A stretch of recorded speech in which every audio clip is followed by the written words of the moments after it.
Hi everyone, welcome to Mrs. Lacourse's art class. Today we are going to make some silly monsters. What you are going to need for this project is two together, there's two of them, two coffee filters, a paper plate, some water, markers, a regular plate, and maybe some paper. Maybe even something to trace. And I know I said it in the last video, but I don't have any regular glue, so I can use a glue stick. So what we're going to do to start is, let me get you placed up here, is you are going to take your coffee filters and you're going to lay them flat. Can you see me? Sorry. You're going to lay it flat and then you're going to fill it in with some color. You don't have to color the entire thing, you just need to make sure that you've got enough color to spread out. So, you can do this along with me, or you can skip over until the next part. So you're just going to continue like this, and you're going to keep going using different colors until you get about this much filled in. Alright, so this is where our regular plate is going to come into play. To make the rest of this spread out to look like watercolor, what you're going to do is you're going to take a little bit of water and you're going to dribble it until, all the way around until the coffee filters are wet all the way through, all the way to the edges. And as you can see, what's happening with mine is as I'm moving it around a little bit, the color's spreading. Maybe you can't see super well because of the light behind me, but it's very, very, very pretty. Then what you're going to do, because you don't want excess stuff on it, excess water, just hold it over your sink and let it dribble off. I'm not going to show you what's in my sink because I have dirty dishes. From here, you can use a hair dryer and just hold it right above like this. And keep hitting that. Flip it over and get both sides until it's nice and dry. If you don't have a hair dryer, you can just let time do its work and wait until it's dry, which might take a couple of hours. But anyway, so the next part is you're going to have your finished product. So what I did is I used a paper plate and I cut out, so I used the base of one of these and I put it towards the edge, not where it's like ribbed or anything, but towards the edge, and then I kind of rough sketched out where the circle would be. So a rough sketch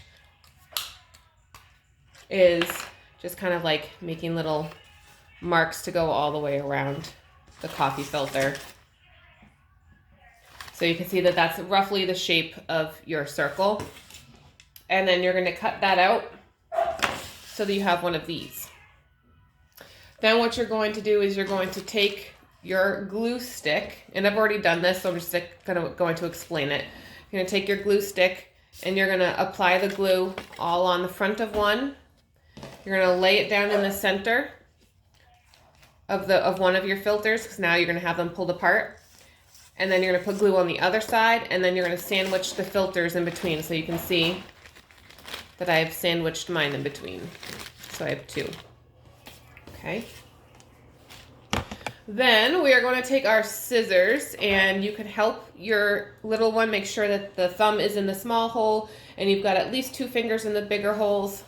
Like this, your thumb is at the sky. And what I tell my students is that you put your elbow, when you cut, now my tripod is moving around, sorry.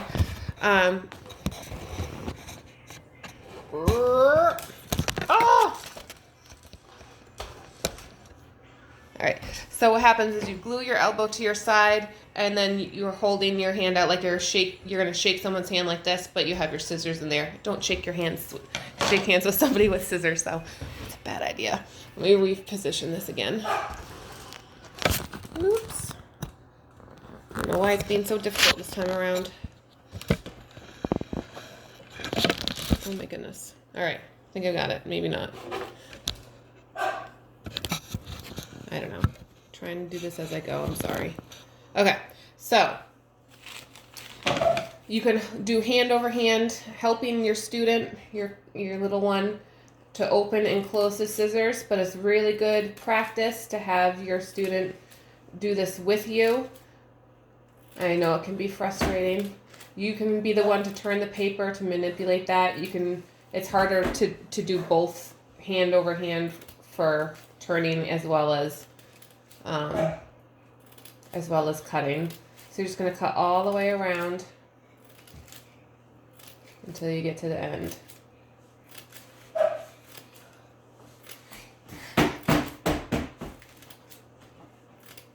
If you don't have a paper plate for the middle part, you can use a couple of sheets of paper just so that you have a buildup of thickness. Oops, I missed that backside.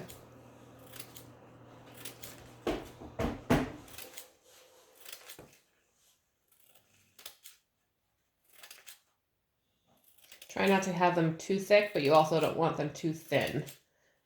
And be careful about the angling because you might end up cutting some off.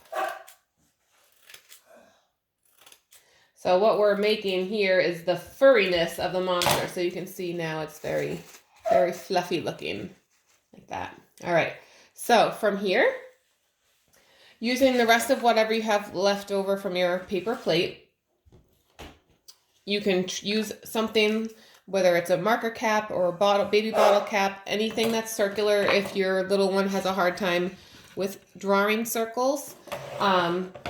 And then cut those out, and you might end up having to do the one for cutting that part out. It's very difficult for those kiddos that are around 4 or 5 to cut circles. Straight lines is not a problem for most of them, but circles are more difficult. So you can cut out the circle for them, and then they can draw an eyeball in the middle, or 2 or 3. Whoops! My marker. Or not my marker, my glue.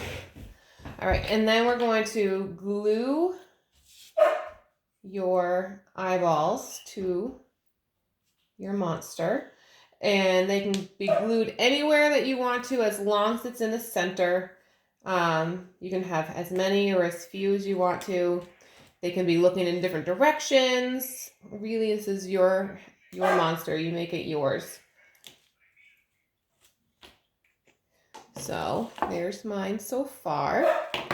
And make sure when you're doing this next part that you are completely dry when you do this, otherwise your marker is going to spread. So you can draw a smiley face, or if you want yours to have fangs, you can have yours to have fangs. I like the fuzzy cute monsters myself. I'm not all about the creepy. So I'm going to have mine have that.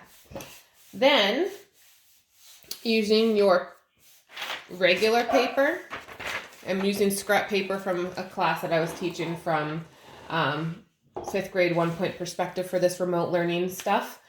So what I'm going to do is I'm going to fold my paper over just so I'm not coloring all over my table. And I'm going to color in whatever color. You can do stripes, you can do solid color, but I'm going to color in an area that I'm going to end up cutting out for arms and legs.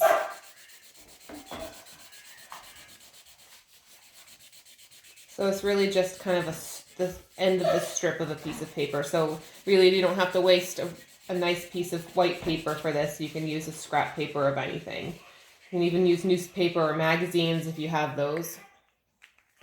Then we're going to unfold it. I find it easier to do it that way.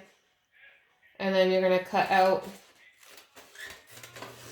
2 strips from that. You might not need 2 strips. It all depends how long you want your legs and arms to be. So arms are shorter than legs. So I'm going to cut my arms first. I'm going to measure them. They don't have to be equal, but I'm going to measure those out, and then I'm going to make sure that my second strip is longer. So because I know I cut this much off, all I'm going to do with my other one is to fold it in half and cut the middle. And then you're going to apply your glue again to where the arms would go. You're going to do this on the front near the face.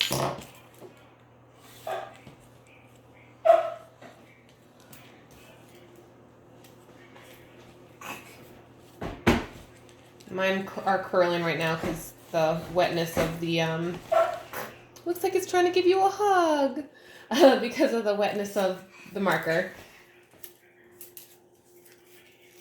And then you're going to do the same thing with the legs. If you want the legs to be on the back side, you can do that. So I might end up doing that.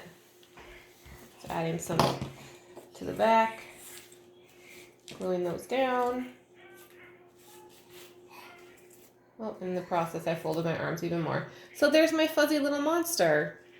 So you can hang this up, maybe put like a hole or something up top. And then if you hang it up, might look really cute in the window. I don't know if you can see, there we go. Might look really cute in the window. The colors shining through are really fun. You can also do this project and make flowers doing the same process, except for that in the end you wouldn't add, well, you could add eyes, but you wouldn't add eyes, and then you'd just add a stem using cardboard or pipe cleaner or something sturdy for the stem to hold the flower up. You could also just make sun catchers doing it like that. So anyway, hope you enjoyed this lesson. It was nice to be with you guys. Be well. Take care. Bye.